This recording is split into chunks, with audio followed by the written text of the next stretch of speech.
काटा। और आप देख रहे हैं वीकेंड का सबसे भरोसेमंद कार्यक्रम ये देश है हमारा, जिस राम के चरित्र की कस्में वादे हिंदुस्तान खाता है, आज उस राम को भी प्रमाण देना पड़ता है।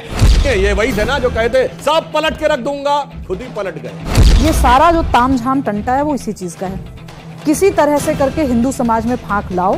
चातुर्वर्ण्यमया सृष्टम गुण कर्म विभाग्यशः। जो वर्ण व्यवस्था है उसमें रिफॉर्म होना चाहिए। नहीं, मैंने वर्ण व्यवस्था नहीं कहा। वर्ण व्यवस्था है ही नहीं। प्रभु राम तो शबरी के बेर खाते थे, केवट को उन्होंने तारा, सुग्रीव को उन्होंने तारा। सर दो लोग गलत होंगे, आप उसका पूरे समाज को लगा। एक मिनट, आपका ये शब्दावली और ये कोई महत्व नहीं है। गले नहीं कटने चाहिए, गले नहीं कटने चाहिए। आप देख रहे हैं ये देश है हमारा, अमीश देवगन के साथ। नमस्कार व्यूअर्स, मैं हूं अमीश देवगन और आप देख रहे हैं वीकेंड का सबसे भरोसेमंद कार्यक्रम ये देश है हमारा। और ये देश है हमारा में आज साधु संत है, आज युवा है और आज सवालों और जवाबों की झड़ी लगने वाली है। प्रभु श्री राम का एक बेहद प्रख्यात भजन है, तेरा राम जी करेंगे बेड़ा पार, उदासी मन काहे को करे। यानी बेड़ा पार कराने वाला करने वाला कोई है तो वो सिर्फ प्रभु श्री राम ही है। यह बात शायद उन लोगों को भी पता है जिनकी सियासी दुकानों पर ताले अब लटकने लगे हैं। यही वजह है कि उनकी जुबान पर प्रभु श्री राम का नाम अब चढ़ा हुआ है। हालांकि उनका तरीका अलग है, वो कभी राम मंदिर पर नफरत फैलाते हैं तो कभी रामचरितमानस पर, लेकिन ये लोग भी राम नाम से अब दूर नहीं रह पा रहे हैं। सबसे पहले बिहार के शिक्षा मंत्री साहब प्रोफेसर चंद्रशेखर, उन्होंने रामचरितमानस को नफरती ग्रंथ बताया। इसके बाद एक कई बड़े नेता इस पूरे खेल में उतर आए।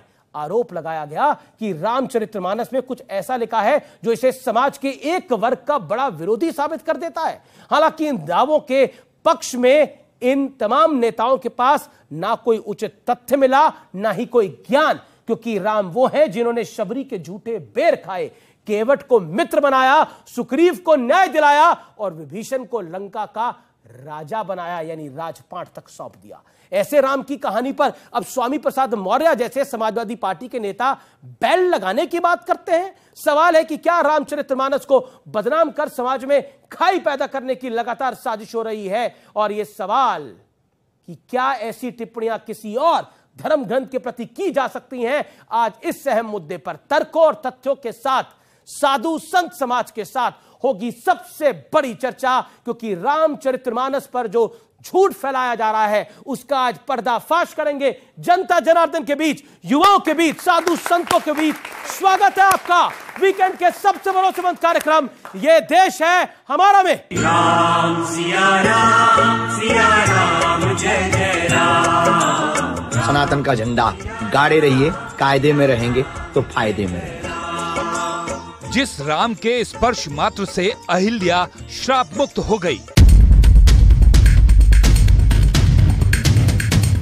जिस राम ने स्नेहवश शबरी के जूठे बेर खुशी खुशी खा लिए, जिस राम ने बिना किसी भेदभाव के केवट को गले लगाया, आज उन्हीं राम की महान कहानी पर कलंक लगाने की कोशिश वाला घोर पाप हो रहा है। रामचरितमानस के कुछ अंश जिसमें जातियों को इंगित करते हुए, वर्ग विशेष को इंगित करते हुए अपमानजनक टिप्पणियां की गई हैं, उन अपमानजनक टिप्पणियों को प्रतिबंधित किया जाना चाहिए। रामचरितमानस में कुछ जो पंक्तियां हैं वो अपमानजनक हैं, जिससे दलित पिछड़े आदिवासी समाज के लोगों की भावनाएं आहत होती हैं। या तो उन पंक्तियों को हटा दिया जाए रामचरितमानस से, या रामचरितमानस को पूरी तरीके से बैन कर दिया जाए। नीच जाति के लोग शिक्षा ग्रहण करके जहरीला हो जाते हैं, जैसा कि सांप दूध पीने के बाद होता है। इसी चीज को कोट करके बाबा साहब अम्बेडकर ने दुनिया के लोगों को बताया, ये जो ग्रंथ हैं नफरत को बोने वाले, एक युग में मनुस्मृति, दूसरे युग में रामचरितमानस और तीसरे युग में गुरु गोवलकर का बंच ऑफ थॉट, ये दुनिया को हमारे देश को, समाज को नफरत में बांटती है। ढोल गवार शूद्र पशु नारी सकल ताड़ना के अधिकारी। रामचरितमानस की ये वही चौपाई है जिसकी दहाड़े गलत व्याख्या कर जहर फैलाया जा रहा है। इनकी ब्रेन मैपिंग कराई जाए और इनके ब्रेन के उस ट्यूमर को निकाला जाए जिसके कोने में कहीं ना कहीं जो है हिंदू द्रोह पनप रहा है। इनको पता है कि हमारे यहाँ कोई सरतन से जुदा गैंग नहीं है, वहाँ इनकी बोलती बंद हो जाती है कि उनको पता है कि बोलते के साथ ही जबान काट ली जाएगी, बम विस्फोट से उड़ा दिए जाओगे। सवाल है कि क्या किसी और धार्मिक ग्रंथ के साथ ऐसी छेड़छाड़ की हिमाकत कोई कर सकता है? सवाल ये भी कि रामचरितमानस के प्रति ऐसी घृणा फैलाकर क्या किसी राजनीतिक साधना की सिद्धि वाली कोशिश हो रही है? जोरदार तालियों के साथ स्वागत करिए। और मेरे साथ एक खास मेहमानों की लिस्ट है आज बात करने के लिए। सबसे पहले doctor Sudhanshu Trivedi. Doctor Sudhanshu Trivedi Bharatiya Janata party के ओजस्वी प्रवक्ता हैं, राज्यसभा के सांसद हैं, साथ ही सनातन धर्म के ज्ञाता भी हैं। आपका अभिनंदन है। मेरे साथ सुब्राष्ट्रा जुड़ रही हैं, उनका अभिनंदन है, जो कि जानी मानी लेखिका है, मॉडर्न इंडिया को रिप्रेजेंट करती हैं। मेरे साथ स्वामी दीपांकर है, आध्यात्मिक गुरु हैं, उनका अभिनंदन है। मेरे साथ इस चर्चा में दिनेश दास है, जो कि पादरी है, उनका स्वागत है। मेरे साथ इस चर्चा में शोहेब जमई है, राजनीति में भी रुचि रखते हैं और मुस्लिम विषयों में भी प्रखरता से अपनी बात को रखते हैं। मेरे साथ मौलाना साजिद रशीदी हैं, उनका अभिनंदन है। मेरे साथ रित्वेश्वर जी महाराज हैं, सदगुरु, उनका अभिनंदन है। तो आप तमाम लोगों का स्वागत है। लेकिन आखिरकार डॉक्टर सुधांशु त्रिवेदी, इस चर्चा की शुरुआत में आपसे करता हूं। आखिरकार यह शुरू क्यों हुआ? एक वर्ग का कहना है कि ये खाई पैदा करने की एक बड़ी कोशिश है साल 2024 के चुनाव से पहले।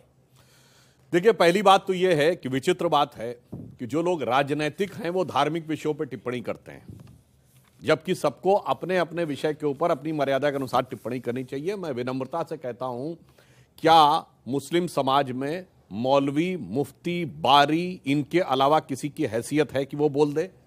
या क्रिश्चियनिटी में आर्क बिशप, कार्डिनल, फादर, इसके अलावा किसी की हैसियत है बोल दे?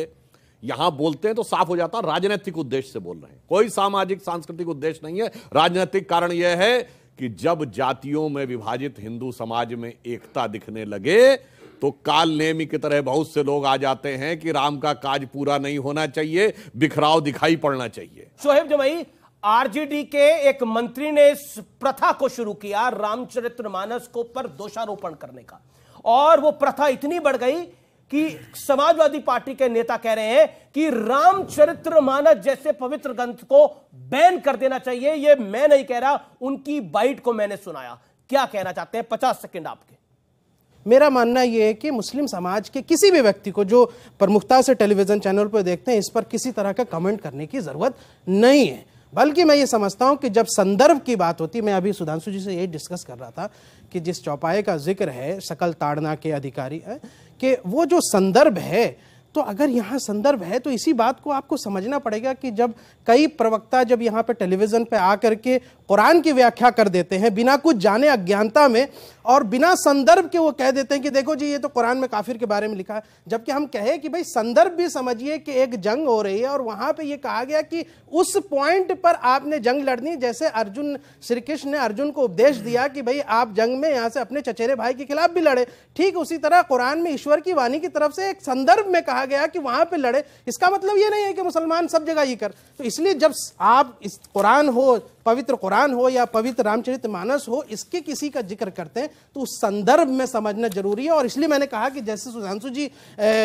ये मैथमेटिक्स के ज्ञाता है, वो जितना पाइथागोरस थ्योरम अच्छा बता सकते हैं, मैं नहीं बता सकता। उसी तरह मैं जितना सेंट्रल डोगमा और पैलिंड्रोमिक सीक्वेंस बता सकता हूं, क्योंकि मैं बायोलॉजी का यहां से प्रोफेसर हूं, उसी तरह तो जो अपने अपने कहना फील्ड क्या में आप कहना क्या महानता चाह रहे है, हैं? वो मैथमेटिक्स के प्रोफेसर हैं, आप बायोलॉजी के प्रोफेसर हैं, आप कहना क्या चाह रहे हैं? अपनी बात को 50 सेकंड में मैं सिर्फ इतना बात कहना चाह रहा हूं। पौने 2 मिनट बोला, लेकिन ये समझ में नहीं आ रहा कि आप कहना क्या चाह रहे हैं। मैं सिर्फ इतना कहना चाह रहा हूं कि जब आप धार्मिक किसी ग्रंथ की चर्चा करते हैं, कुरान को भी जो चर्चा करते हैं, वो संदर्भ में चर्चा कीजिए, और संदर्भ सबके लिए इक्वल है। क्योंकि शोएब जमाई जी ने कहा, मैं उसको थोड़ा सा क्लियर करता हूं, अगर किसी ने फंडामेंटल नहीं पढ़े हैं और उसके बावजूद वो अब टिप्पणी करे, जैसे फिजिक्स, केमिस्ट्री, मैथ पढ़े बगैर इंजीनियरिंग पे टिप्पणी करे, जोलॉजी, बॉटनी, केमिस्ट्री पढ़े बगैर मेडिकल पे टिप्पणी करे, तो अगर किसी ने मेडिकल नहीं पढ़ी है और फिर भी मेडिकल की किताब पढ़ के बोले तो उसे क्या कहते हैं? झोला छाप डॉक्टर कहते हैं ना। ये सब झोला छाप डॉक्टर हैं जो टिप्पणियां कर रहे हैं राजनीतिक नेता लोग। मैं चुनौती से कहता हूं, इसने किसी ने धार्मिक गुरुकुल में शिक्षा ली है? नहीं।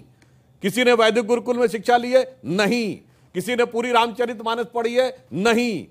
सुधांशु, मैं कोट करता हूं स्वामी प्रसाद मौर्य को, रामचरितमानस में सब बकवास है, किताब पर लगे बैन, स्वामी प्रसाद मौर्य कहते हैं। समाजवादी पार्टी के ब्रजेश प्रजापति कहते हैं कि रामचरितमानस में कुछ आपत्तिजनक पंक्तियां हैं, रामचरितमानस पर अब बैन लगा देना चाहिए। यह वक्त आ चुका है कि रामचरितमानस पर बैन लगा देना चाहिए, यह हिंदुस्तान में कहा जा रहा है। देखिए, एक बहुत बड़ी समस्या है कि हिंदू धर्म के बारे में कोई किसी भी प्रकार का बोलने की टिप्पणी करता, और जहां तक स्वामी प्रसाद मौर्य जी की बात है, जो अब कहीं के नहीं रह गए, ना घर के रह गए, ना घाट के रह गए। पर वो सपा में है अभी? नहीं, समाजवादी पार्टी में है। यही वही सुनिए, ये वही थे ना जो कहते अरे जिधर मैं खड़ा हो जाता हूं सरकार वही बनती है, सब पलट के रख दूंगा। खुद ही पलट गए, चुनावी हार गए और अपने परिवार को अपने साथ नहीं रख पाए। तो मुझे लग रहा है विक्षिप्तावस्था में दिया गया एक विक्षिप्त नेता के राजनीतिक बयान को बहुत गंभीरता से नहीं लेना चाहिए, क्योंकि तमाम प्रकार के ऐसे लोग हैं जो राजनीतिक बियाबान में बहुत दिनों तक आपके माननीय थे, बुरी तरीके से विक्षिप्त हो जाते हैं। तो ये उसी प्रकार का उनका दिया गया बयान है। लेकिन बाहर गए तो रामचरितमानस को बैन करने की बात करें, यहाँ राम राम कर रहे थे। मगर मेरा यहाँ राम राम कर रहे थे, पार्टी बदल सकता है, ये राम राम कर रहे थे, यहाँ राम राम कर रहे थे। आदमी पार्टी बदल सकता है, विचार नहीं बदलेगा। विचार उनके भी आप पहले दोनों में मेरा सवाल देखिए शोएब भाई, आप अपनी टर्न, मेरा सवाल सिर्फ ये है कि वो अखिलेश यादव जिन्हें चुनाव के दौरान सपने में भगवान दिखे थे, वो भगवान के इस अपमान पे इस समय चुप क्यों हैं? जिस तरह से इस विषय के ऊपर लगातार चर्चा हो रही है, क्या कहना चाहती हैं? और लगातार नेताओं अब तो बैन तक की बात आने लगी है। पहले मैं जो वर्तमान संदर्भ है उसकी बात कर लूं, और उसके बाद मैं जो इस डिबेट से जुड़ा जो प्रश्न है उस पर मैं आऊंगी। आरजेडी ने हमेशा से जातीय जनगणना को लेकर के एक मुहिम चलाई है कि होनी चाहिए, उसका डेटा पब्लिक होना चाहिए। ये सारा जो तामझाम टंटा है वो इसी चीज का है, किसी तरह से करके हिंदू समाज में फांक लाओ, और उनकी पूरी राजनीति इसी बेसिस पे रही है। मैं बिहार से आती हूँ, सीता माँ बिहार से थी, रामचरितमानस वाल्मीकि रामायण के अलावा भी इतनी सारी रामायण, 16 रामायण पे तो चर्चा अभी दिल्ली यूनिवर्सिटी में जुम्मा 10 साल पहले जो कंट्रोवर्सी हुई थी, आपको भी याद होगी, वो हटा दिया गया था। वो ऐसे जो एक ऐसेज का कलेक्शन था उसको। उसके अलावा भी लोकगीत हैं जिसमें राम कथा है, आप उन लोकगीतों को कैसे हटा देंगे? नॉनवेज खाना चाहिए, नहीं खाना चाहिए, पूरा सोहर है हमारे उत्तर प्रदेश में, जिसमें राम कौशल्या माँ और हिरण के बीच में संवाद होता है, हिरण का मांस पका के खाया जाता है। या क्या आप कह देंगे कि राम जी नॉनवेज खाते थे? ये तो बिल्कुल ही बकवास सी बात होगी ना। एक पर्टिकुलर कॉन्टेक्स्ट में एक सोहर बनाया गया, उसका larger perspective environmental level awareness की बात थी। अब उसको आप ले करके अगर कोरिलेट कर देंगे और कह देंगे हमारे सनातन धर्म में यह लिखा हुआ था, तो ये गलत जी। मैं ऑन द लाइटर नोट एक बात कहूं, जैसे उन्होंने कहा अगर इंटरप्रिटेशन निकालेंगे तो अब जैसे आप तो सब अंग्रेजी पढ़ के पढ़ते हैं संस्कृत, 500 साल बाद अंग्रेजी पढ़ के हिंदी पढ़ेंगे, तो एक और जगह बोला गया है ना, रावण युद्ध अजान कियो तब नाग की फांस सबैत सिर डारो, तो कहेंगे देखो रावण ने अजान लगाई थी युद्ध में। तब ऐसे ही अर्थ निकालेंगे, अर्थ का अनर्थ करेंगे। रशीदी साहब, मैं आपके पास आता हूं, क्या आपको लगता है ये जो कंट्रोवर्सी है ये क्रिएट की जा रही है? पहले एक नेता ने बोला, फिर दूसरा, फिर तीसरा, ऐसा क्यों? स्वामी प्रसाद मौर्य ने या मिनिस्टर ने जो भी बयान दिया, हम उसको कतई एक्सेप्ट नहीं कर सकते। आप समझ लीजिए इसी बात से कि हम रामायण का सम्मान करते हैं, और जो आदमी रामायण को इस तरह कहे, आप सुनिए, एक कहावत है, पेड़ लगाओगे बबूल का तो फूल कहां से पाओगे? कुरान में कहा है वला तसुब्बुल लदीन यदूना मिन दूनिल्लाह, जो अल्लाह के अलावा दूसरे भगवानों को मानते हैं, किताबों को मानते हैं, उनको बुरा मत समझो, उनको अच्छा समझो। अच्छा समझना है, ये आस्था अलग चीज है, आस्था यहां से होती है। अच्छा, इसीलिए सारी लाइब्रेरियां जला दी गई थी। ये मतलब बोलने नहीं देंगे आप मुझे? नहीं, मैं सिंपल कह रहा हूं सर। नहीं, आपने तय कर लिया कि अच्छी, देखिए अब अपनी बात को रख ले, 50 सेकंड। माफ कीजिएगा, सॉरी माफ कीजिएगा। आप कह रहे हैं कि आस्था रखनी चाहिए। मुझे खुशी हुई देखकर, मुझे खुशी हुई कि रामचरित्र, एक सेकंड, आपकी टर्न नहीं है, आप नहीं बोलेंगे। ये रशीदी साहब अपनी अप्रिशिएट कर रहा हूं मैं, ताली बजा रहा हूं आपके लिए, ताली बजाइए रशीदी साहब के लिए। अब आपने बहुत अच्छी बात, अपनी बात पूरी जी, आप अपनी बात को पूरी करिए। और आपने बोला कि आस्था रखनी चाहिए, बिल्कुल आस्था रखनी चाहिए, और हर ग्रंथ में आस्था रखनी चाहिए, यही कहा ना आपने? आपको तो आदत है किसी भी बात को घुमा फिरा के करने की। अब बचेंगे। सुनिए, आपको तो यूं करने की आदत है ना। जलेबी बनाना है आपको? नहीं, मुझे जलेबी नहीं बनाना, ना मुझे जलेबी खाना है, ये आपका काम ना मुझे बनाना है ना खाना है। मैं सवाल आपसे पूछ रहा हूं। मेरी बात सुनिए, आपकी आस्था है ना? जो असल आपकी, आपने बोला मैं सम्मान करता हूं। सम्मान है ना आपका? सम्मान करता हूं। सम्मान है ना आपका? अलग चीज है, बिल्कुल। सम्मान अलग चीज है। सम्मान है ना आपका? सम्मान और आस्था को एक साथ मत जोड़िए। ठीक है, अलग जोड़ लिया, अलग सम्मान और आस्था को एक साथ अलग जोड़ता हूं। आप पढ़े लिखे हैं, आप पढ़े लिखे हैं, माना सम्मान करते हैं ना आप रामचरितमानस का सम्मान करते हैं ना? गलत मत उलझा नहीं ना, गलत नहीं उलझ रहा, आप ही की बात को बोल रहा हूँ। आप रामचरितमानस का सम्मान करते हैं ना? अब आप अपनी बात एक सेकेंड सर रुकिए ना आप। एक मिनट, इसमें मुसलमान हिंदू की बात ही नहीं है। मैं तो आपने अच्छी बात बोली, ताली बजाई यहाँ पे पब्लिक ने, बिना हिंदू मुसलमान के रामचरितमानस का ये सम्मान करते हैं। अब मैं बताता हूँ आस्था क्या होती है। अब मैं बताता हूँ आस्था क्या होती है। सोमनाथ के मंदिर में गलत काम होते थे, वहां लड़कियां लापता हो जाती थी। गजनवी ने सोमनाथ मंदिर नहीं तोड़ा था, बल्कि वहां होने वाले गलत कामों को खत्म किया था। पहचानिए वो शख्स कौन है, यही बैठा है। पहचानिए कौन है, वो आप है। और आपको आस्था है, और वो जो व्यक्ति कहता है कि प्रभु राम का मंदिर 100 साल बाद फिर वापस जाएगा, उस व्यक्ति की आस्था है। क्यों कहा आपने? देखिए, सम्मान को सम्मान समझो, उसका अपमान मत करो सर। साजिद रशीदी का अपमान। अब सुनो, अमीश देवगन है, सुधांशु अरे त्रिवेदी सुनिए है, दिनेश दास जी है जो कि पादरी है, या फिर शोएब जवाई है? कौन है? या रितेश्वर जी महाराज है? कौन है? अब सुनेंगे नहीं? अब आप फंस गए तो आप सुनना सुनाना चाहते हैं? मैं फंसा ही नहीं हूं। कहां फंस गया मैं? जब सियासत राम पर होगी, जब सियासत रामायण पर होगी, तो ये बातें आएंगी। ठीक है, स्वामी दीपांकर इनसे छोड़ दे राम पर सियासत करना, अब पहली बार वो बोल रहे हैं, महाराज जी भी नहीं बोले। ओके, स्वामी दीपांकर, मैं इतना सा मात्र कहना चाहता हूं। आपने देखिए सोमनाथ मंदिर वाले बयान पर आपका रिएक्शन चाहता हूं मैं, जो उन्होंने सोमनाथ मंदिर पे बयान दिया था। बोलने दिया करो, अपनी बात मत निकलवाया करो लोगों से। ये सर हमारा कार्यक्रम में हम तो सवाल पूछेंगे ना, आप सवाल भी क्यों नहीं अभिव्यक्ति की आजादी बात निकलवाते, मैं उनके मुंह में थोड़ी घुस जाऊंगा। तरीका है आपका बोलने का, कमाल की बात करते हैं। ये बोलो आप, ये बोलो। मैं सवाल पूछ रहा हूं, उस पर जवाब दीजिए। आप क्यों भाग रहे हैं अपने बयान से? मैं तो नहीं भाग रहा हूं। वो बयान पीछे पीछे आप भाग रहे हैं, इधर उधर बाएं दाएं। मैंने कहा कि मैं हूं, बात खत्म हो गई। आप बोलिए। व्यर्थ टाइम हो रहा है। मैं मात्र इतना सा कहना चाहूंगा कि जुबान का खराब होना दिमाग के खराब होने का प्रथम लक्षण है। जब बात राम की हो तो मर्यादित होनी चाहिए। कितने लोग चाहते हैं कि जातियों में बटा समाज अब एक हो? कितने लोग चाहते हैं? तो जातियों में बटा समाज एक होगा, यही व्यक्ति के सामने वाले के विक्षिप्त होने का प्रथम कारण है। जी, राम का अर्थ है क्या? ये रही रामचरितमानस, जो रमाया जा सके, जिसमें रमा जा सके, वो राम। और उस राम को लेकर बोल कौन रहा है? जहां तक्षशिला और नालंदा जैसी ज्ञान की गंगोत्री और उनके दीक्षांत समारोह में एक शिक्षा मंत्री जिसे ताड़न और प्रताड़न का अर्थ नहीं पड़ा। मगर मैं आप सबसे कहना चाहता हूं कि जब चर्चा धर्म की हो तब मुस्कुराना मत, वरना यही सामने बैठा समाज एक दिन आप पर हंसेगा। अपने धर्म को लेकर एक चीज हमेशा याद रखिए कि कंधे से ऊपर छाती नहीं होता और धर्म से बढ़कर जाति नहीं होता। जी, आपने अपनी बात को रखा। अब मैं दिनेश जी के पास जाना चाहता हूं कि रामचरितमानस आज की बुक नहीं है जिस पर कोई आक्षेप किया जाए, कोई उंगली उठाई जाए। जितने इसके प्रति अपना द्वेष रखते हैं, वो उनकी अपनी एक ऐसी मानसिकता है जिसमें वो अपने आप को ऊपर लाना चाहते हैं। रामचरितमानस तो वो जहां थी वहां है। रितेश्वर जी महाराज जी, मैं एक आपसे सवाल ये पूछ रहा हूं कि आखिरकार ये बात अगर किसी और के ग्रंथ के लिए होती तो तूफान खड़ा हो जाता, लेकिन ये रामचरितमानस की को बैन करने को लेकर बात है और हम यहां पर चर्चा कर रहे हैं, उतना ही बस काफी है। ये जो स्वामी जी तथा कथित कलयुग के स्वामी जी ने जो प्रसाद दिया है अभी, ये चंद्रगुप्त मौर्य को भी शर्मिंदा कर रहे होंगे। पूरा नाम उनका मैं क्या लूं।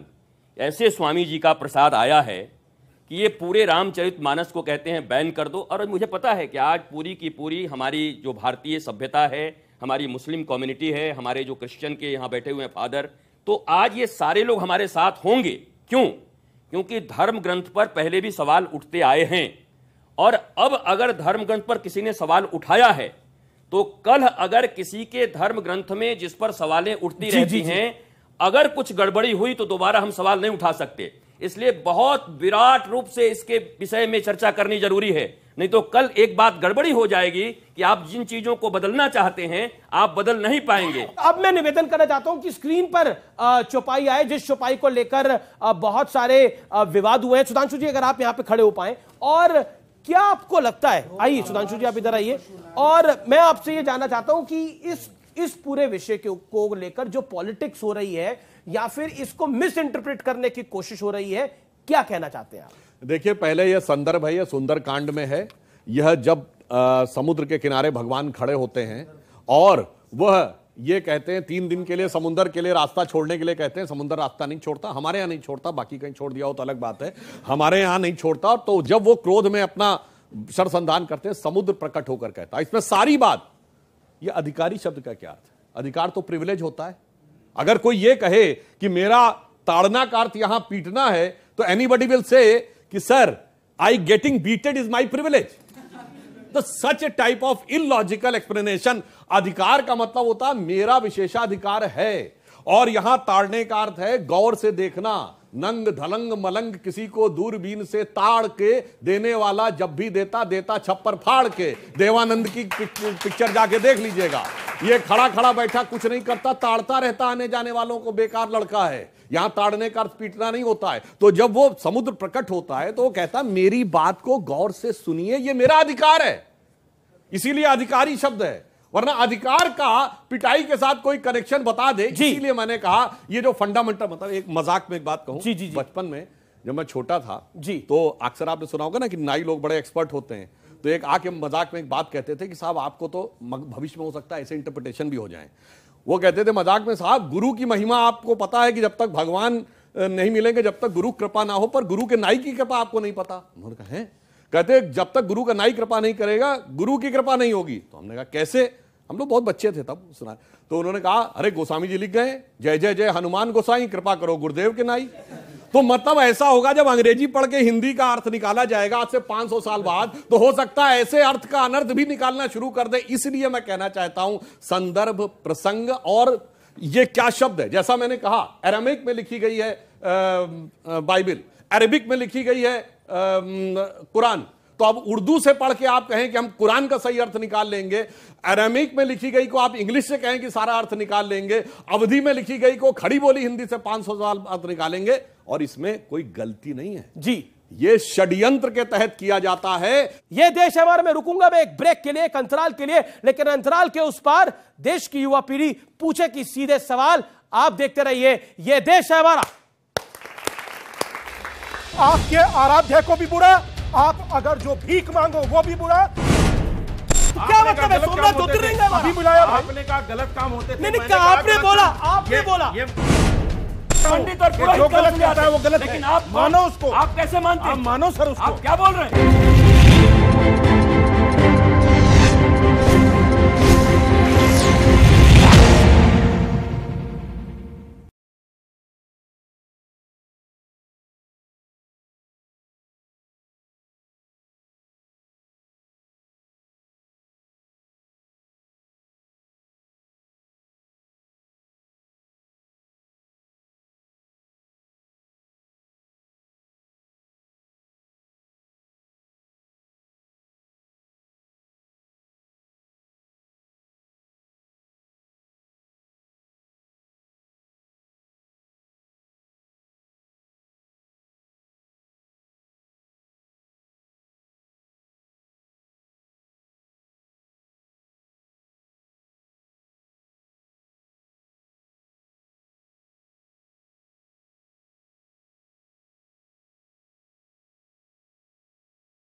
वेलकम बैक व्यूअर्स, आप देख रहे हैं वीकेंड का सबसे भरोसेमंद कार्यक्रम ये देश है हमारा। Welcome back. और इस दौर में होंगे देश के युवाओं के सवाल और कई जो बातें तथ्य से अलग करी गई है उस पर भी गंभीर चर्चा होगी। आप स्वामी जी कुछ कहना चाह रहे थे, आप अपनी बात को रखिए।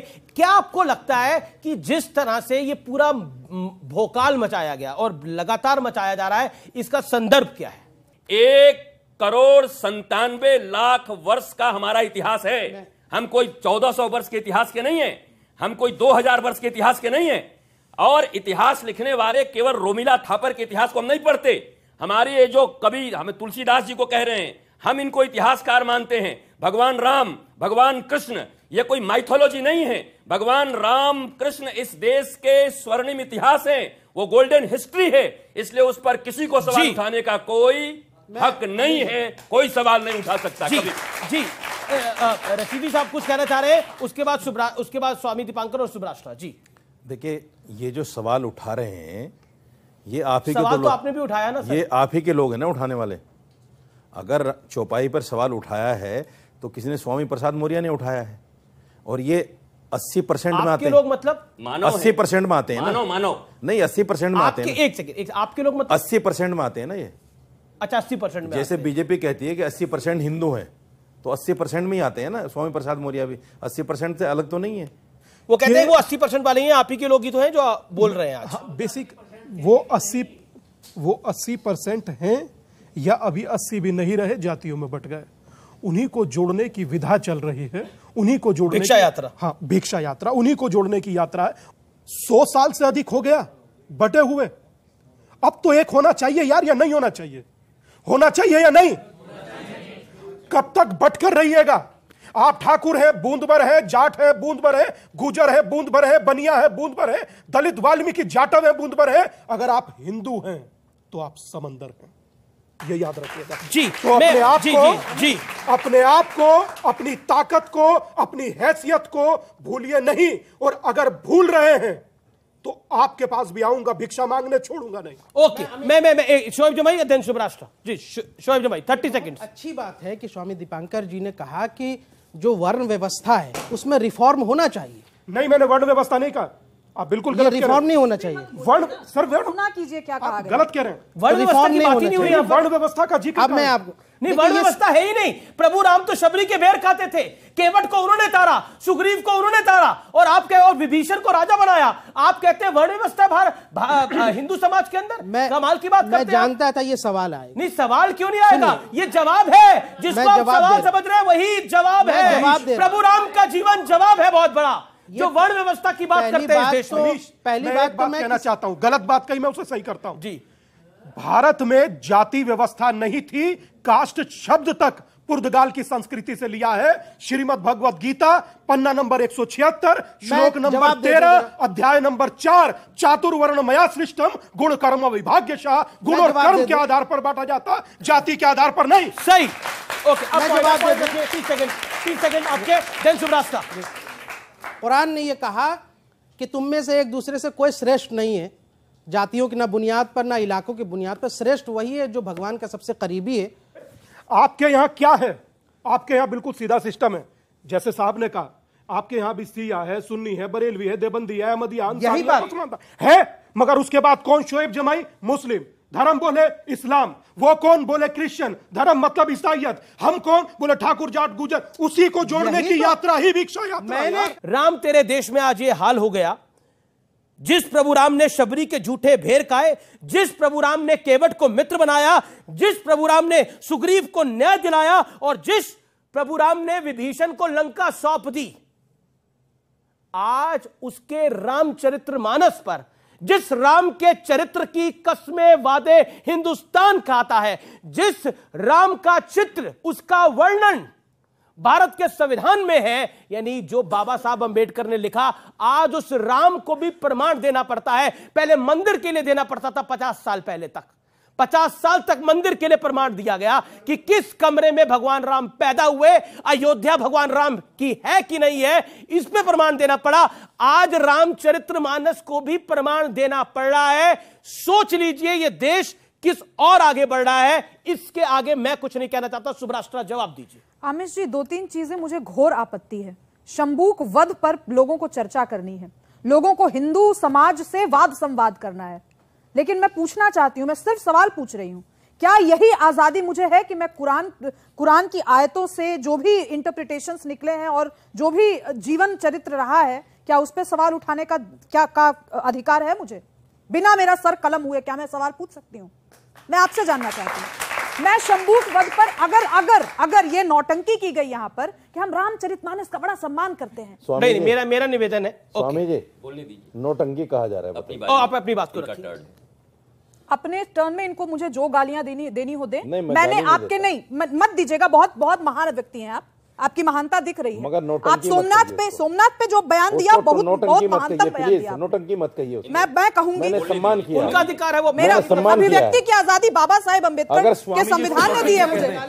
बाबा साहेब अम्बेडकर का संविधान ने मुझे आजादी, अभिव्यक्ति की आजादी दी है। आपको दिक्कत है, आप शरिया कानून लगाइए ना, जहाँ वहाँ नहीं बोल सकते तो नहीं बोलेंगे, यहाँ बोलूंगी मैं, यहाँ बोलूंगी, बोल ही रही हूँ, आप बोलने नहीं दे रहे। आपने बोला अभी जो 3 पॉइंट और बोलूंगी ना, और तिलमिलाहट शोएब भाई ने बोला शंभू वध की बात होनी चाहिए, तो उन्होंने बताया, वो अपनी बात को रख रही है, उन्होंने भी बात रखा 5 मिनट, यहाँ पे अपनी बात को रखा 5 मिनट, अभी अपनी बात को रख रही है। मैं पूछ रही हूं, अगर इनको लगता है कि ये ज्यादती मामला है हिंदुओं का, जो कि अलग अलग रूपों में कहने को आया, आपके यहां दिक्कत है, 80% लोगों ने कहा, तो आप 3 लोग यहां क्या कर रहे हैं? जब 80% की बात है ना, हम 80% झेल लेंगे। हमारे यहां विरोध सिर्फ इतना ही नहीं है, मैं आपको बता दूं, मानस और राम के बीच में अगर बात बड़ी होगी, मैं पूछती हूं, राम बड़े या मानस? राम बड़े ना। राम पे तो किन किन लोगों ने सवाल नहीं उठाया। उस अयोध्यापति जब वापस आए तो अपनी प्रजा ने सवाल उठाया, और उसके बाद आज तक वो स्पष्टीकरण देना पड़ता है कि सीता जी ने जन्म कैसे दिया लव कुश को, और ये तमाम कहानियां हैं। कहने का अर्थ ये है कि आप हिंदू समाज पे टिप्पणी करना छोड़ दीजिए।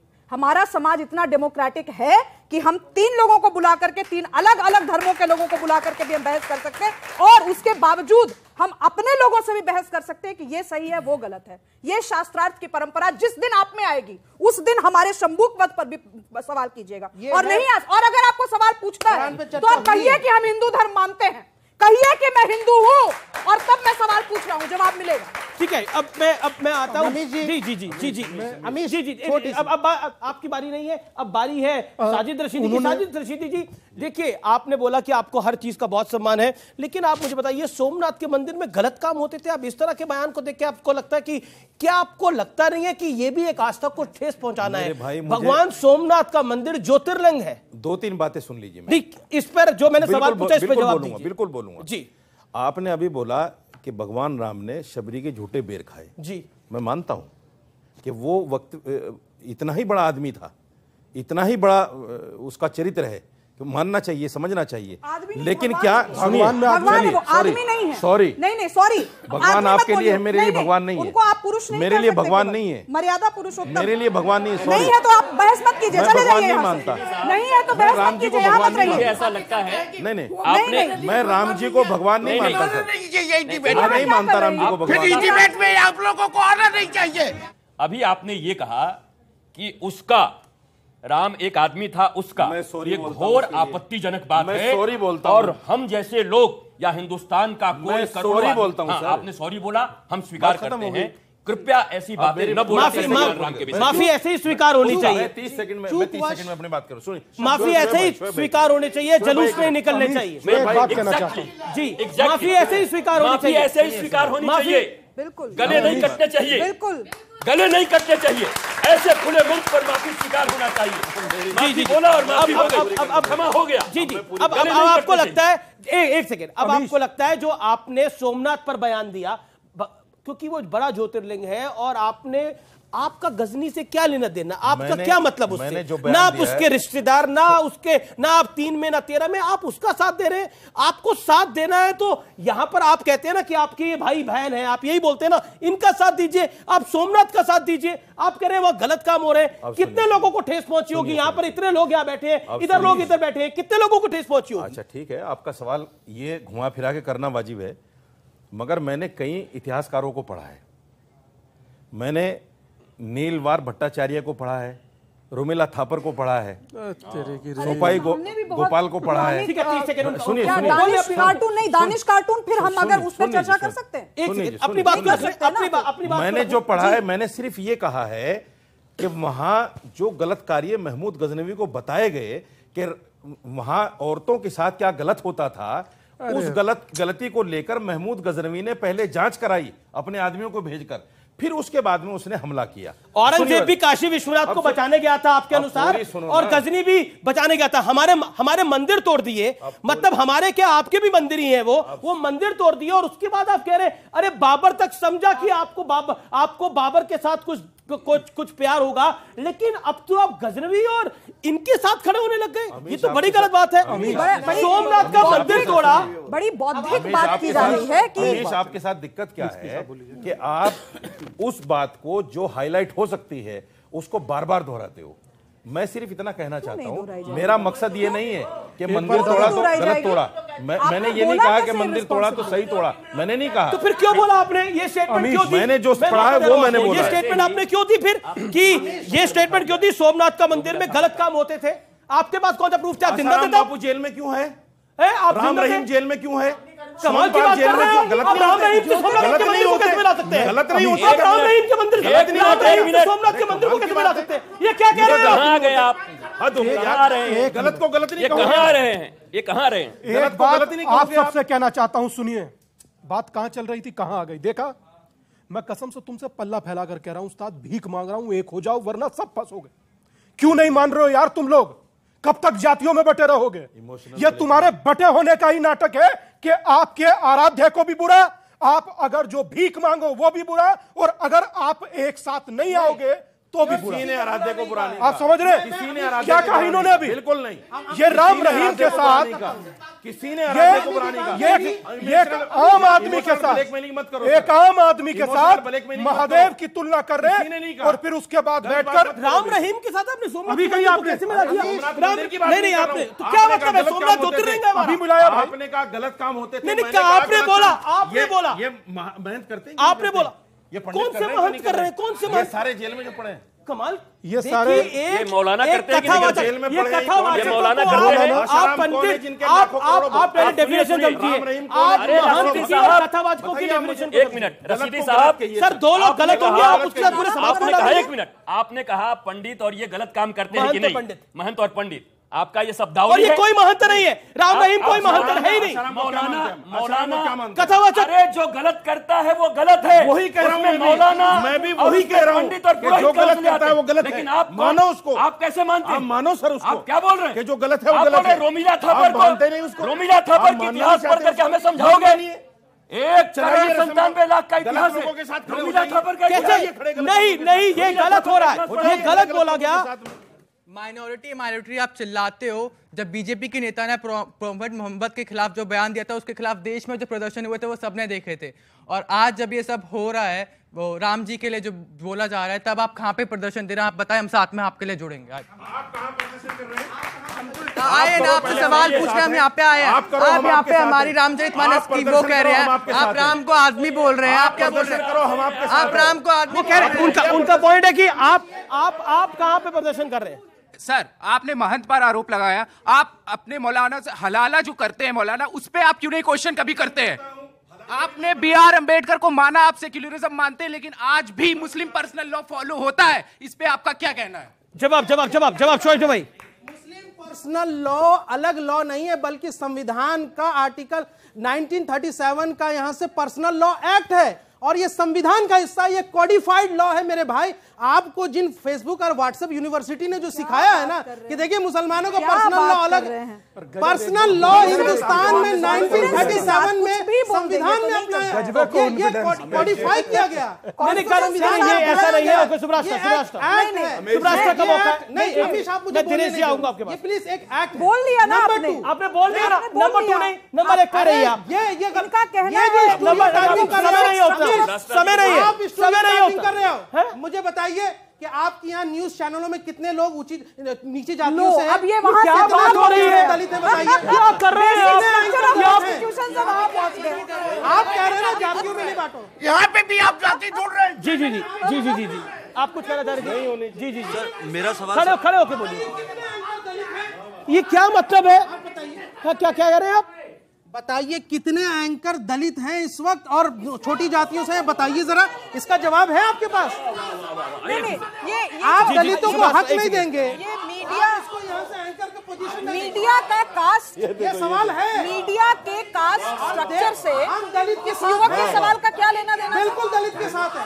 जो भी बाबा साहब अम्बेडकर के साथ होगा वो दलित के साथ होगा। ये देखिए अब आप अन्याय कर रहे हैं। अब आप अपने व्यक्ति को सवाल जवाब दे रहा हूँ, जवाब पूछा गया है। जवाब दूंगा लेकिन अभी मैं बिल्कुल मौका दे रहा हूँ। एक सेकंड। सवाल पूछा गया कि न्यूज एंकर्स में, ये सवाल पूछा गया ना, यही सवाल पूछा गया ना। अब बैठिए ना, पूछ लिया आपने सवाल, इतना उत्तेजित क्यों हो रहे? जवाब दे रहा हूं। जवाब सुनने को तैयार रहो, मुंह में हाथ। एक सेकेंड, कितनी देर का सवाल है? मैं और 1 मिनट आपको देने को तैयार हूं। सवाल पूछ लिया आपने, ये समाज का सवाल पूछ लिया ना। समाज, इन्होंने एक समाज का सवाल पूछा। इनके समाज का सवाल ये है, जो महाशय शोहेब जमई साहब, सर आपने जो सवाल पूछा मुस्लिम समाज की बात, न्यूज एंकर्स में एक सेकंड, आपका सवाल हो सकता है वो विभाजनकारी। एक सेकंड शुभरास्ता, एक सेकंड, मेरा निवेदन मानिए। सवाल मुझसे पूछा गया, मुझे जवाब देने दीजिए ना, मुझे 40 सेकंड दीजिए आप, प्लीज। एक सेकंड व्यूअर्स, ये सवाल आज पूछा गया कि न्यूज एंकर्स में कितने दलित हैं बता दीजिए। ये सवाल पूछा गया है महाशय द्वारा। ये सवाल जब पूछा गया, यही पूछा ना सवाल। अब जवाब ध्यान से सुनना। शोएब जवाई मुंह में हाथ डाला है, जवाब पूरा सुनना, चुप रहना 30 सेकंड के लिए। हाँ, न्यूज एंकर्स के अंदर सब हिंदुस्तानी है, इसीलिए कोई धर्म नहीं है, कोई जाति नहीं है। न्यूज एंकर सब हिंदुस्तानी है, सब भारतीय है। और इसीलिए आप जब धर्म देखते हैं एक समाज का, तो पता लगता है कि आपकी सोच कितनी कुंठित है और कितना विभाजनकारी है। यह विभाजनकारी सोच है।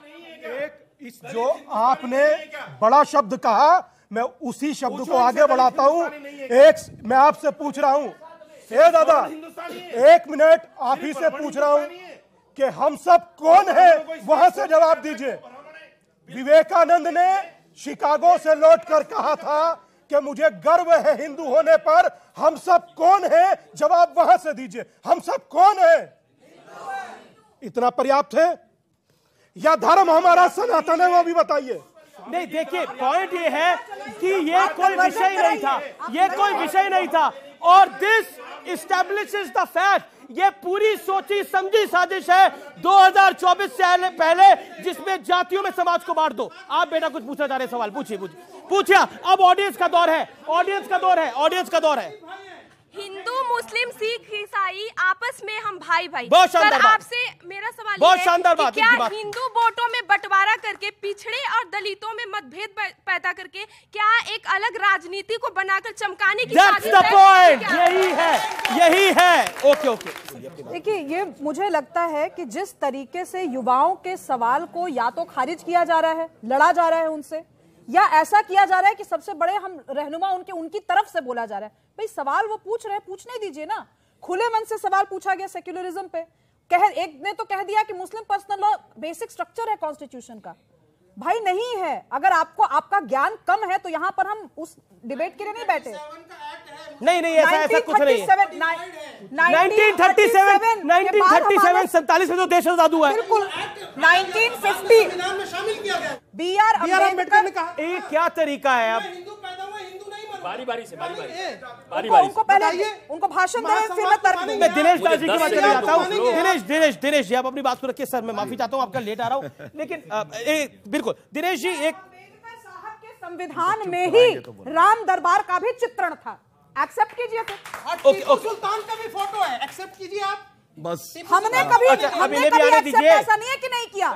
कर लिया नहीं, टीपू सुल्तान क्यों नहीं बोलेंगे? बिल्कुल कहेंगे। जब आप राम जी पर सवाल उठा सकते हैं, टीपू पे सवाल नहीं उठा सकते। अरे हम डेमोक्रेसी है, टीपू हम डेमोक्रेसी है, फ्रीडम ऑफ एक्सप्रेशन है हमारे पास। एक पॉइंट मैं कह रहा हूँ, प्रभु राम आराध्य है, टीपू सुल्तान आराध्य है क्या? टीपू सुल्तान आराध्य है क्या? कमाल की बात है, आप टीपू सुल्तान और राम जी की तुलना कर रहे हो बॉस। कोई तुलना नहीं हो रही। जी अब दिनेश दास जी कुछ कहना चाहते हैं। सर आप अपनी बात को रखिए, मैं माफी चाहता हूं, मैं आपके पास लेट आ रहा हूं, लेकिन आपने जो शुरुआत में बात बोली थी, वही मेरा पॉइंट है आपसे, जो आपने शुरुआत में बात बोली थी कि दिस इज ऑल पॉलिटिक्स, और वही स्टैब्लिश हो रहा है जो यहाँ पे स्टूडेंट से भी बोला। बोलिए आप अपनी बात को। सर पहले बात तो मैं ये कहना चाहता हूं अमीश जी, बहुत देर से मैं बड़ा शर्मसार हो रहा हूं, मुझे बड़ी शर्म आ रही है कि जिस विषय के लिए हम यहां पर थे उस विषय पर तो किसी ने बात कही नहीं, बस एक दूसरे पर टीका टिप्पणी कर रहे हैं और एक दूसरे को अलग करने का प्रयास कर रहे हैं। आपने अलग अलग बिठाया, अलग अलग हो गए, ये 3 इधर हो गए, वो 3 उधर हो गए, और स्वामी जी ने इस बात को स्थापित करने का पूरा प्रयास किया कि अलग हैं। मेरी बहन ने बिल्कुल स्थापित किया कि आप 3 बैठे हैं, क्यों बैठे हैं? नहीं, कभी नहीं बोला मैंने। 1 मिनट बोला भी नहीं, YouTube पे वीडियोस आएंगे, आप प्लीज बताइएगा। रिकॉर्डेड अभी की बात है। अलग है या मेरे को बोलने देंगे तो मैं बोलूंगा, नहीं तो नहीं बोलूंगा। मैंने कहा कि अलग है ये 3 मामला खुद सॉल्व कर लेंगे, अलग हम हिंदू अपना मामला सॉल्व कर लेंगे, आप बीच में ना बोले। वो बोला आप अलग है संदर्भ एग्जैक्टली, मैं अभी भी कह रही हूं। मेरी बात मेरे को तो बोलने दीजिए। अच्छा, अरे यार आपका नाम दिनेश दास है क्या? मेरे को बोलने दीजिए, एक मिनट बेटा, मेरे को बोलना। जी सर बोलिए आप। हमारी चर्चा का विषय तो ये था कि राम तेरे देश में, जो लोग बोल रहे हैं हमें उन पर बात करनी चाहिए थी। हम कहां से कहां भटक करके और कहां चले गए, यही हमारी आस्था को ठेस पहुंचाती है कि हम भटक जाते हैं। आपने बड़ी अच्छी बात कही अमीश जी कि श्री राम प्रभु राम, वो तो सबरी को भी उसके झूठे खा लेते थे और काविट को भी उन्होंने गले लगा लिया। जी जी जल्दी। हाँ, छोटे में बोल रहा हूं। जी प्लीज। वो एक ऐसा युग था जहां प्रभु भी आम आदमी को अपने बराबरी का दर्जा देते थे। आज जातिवाद की बात चल रही है, हम यहाँ बैठ करके जातिवाद पर खूब लड़ रहे हैं, खूब एक दूसरे को नीचा दिखाने का प्रयास कर रहे हैं। क्या ये जातिवाद हम लोगों का बनाया हुआ नहीं है? अभी हमारी बात हो रहा है, किसी को नीचा दिखाने का प्रयास नहीं हुआ। एक मिनट। हमारे देश के राष्ट्रपति का चुनाव हुआ, उनके लिए क्या शब्दों का प्रयोग किया गया कि हमने एक आदिवासी को बना दिया। हमारे कैबिनेट में इतने लोग दलित हैं, इतने ओबीसी हैं, कौन है ये लोग? फादर को एक मिनट अपनी बात को रख ले। आपने काफी लंबा बोला। मेरी बात आप ही की बात का समर्थन कर रही हूं। आप ही की बात का समर्थन मेरी बहन बड़े हाथ जोड़ के नम्र निवेदन, उधर से ही सवाल आते हैं, कितने दलित एंकर हैं तो बताना पड़ता ना, ब्यौरा देना पड़ता है। ये मिनिस्टर, ये एंकर। अरे वो बिल्कुल आपने सही कहा, वो तो दलित एंकर तक पूछने लग गए कितने मीडिया में दलित हैं। इस ऑडियंस में दलित ढूंढने लग रहे हैं। सोचिए आप क्या कितनी मानसिकता कुंठित होती जा रही है। ये बड़ी इंपॉर्टेंट बात है, ये कितनी कुंठित मानसिकता होती जा रही है। समाज के दबे कुचले लोग हर समाज में होते हैं, उसकी हक की आवाज नहीं है, ये डिवाइड की आवाज है, ये बंटवारे की आवाज है, ये हक की आवाज नहीं है, ये बंटवारे की आवाज है। और 47 से आज तक यही बंटवारा होते हुए आया है। 47 से आज तक यही बंटवारा होते हुए आया है। फिलहाल इस खास कार्यक्रम में इतना ही। आपका बहुत बहुत शुक्रिया। जय हिंद, जय भारत।